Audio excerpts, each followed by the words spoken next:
పడేయలేము. వాడికి ఉండే పరిజ్ఞానంతో ఒక అందమైన ఇల్లు, ఎకో ఫ్రెండ్లీ హౌసెస్ అని అట్టపెట్టలు చక్కగా. మరొకసారి పీడి గారికి థ్యాంక్స్. ఆ రూము పూర్తిగా ఖాళీ అయిపోయింది. అది వచ్చింది, స్టార్ట్ అయింది, చేద్దాం. నెక్స్ట్ టైం నుంచి అలా చేద్దాం, కంగారేం పడకండి. ఇప్పుడు కానీ నేనేమి పిల్లలు వినాలి ఒకసారి, నా సెలక్షన్ కాదు.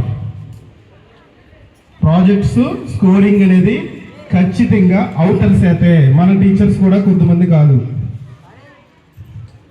స్కోరింగ్ తీసుకొని మెర్జ్ చేసి ఎవరైతే బెస్ట్ ప్రాజెక్ట్ తయారు, నువ్వు లేవు అక్కడ.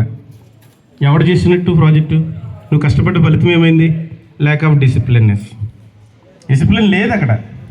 నువ్వు ఉండి దాని గురించి చెప్తే. He was born on October 15, 1931 in Rameshwaram, Tamil Nadu. He is known as the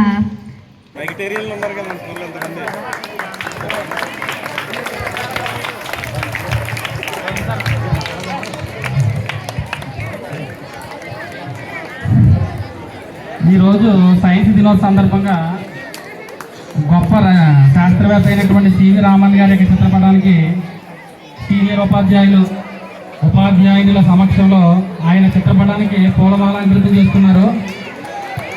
అదేవిధంగా జ్యోతి ప్రజల కార్యక్రమం కూడా మొదలైంది.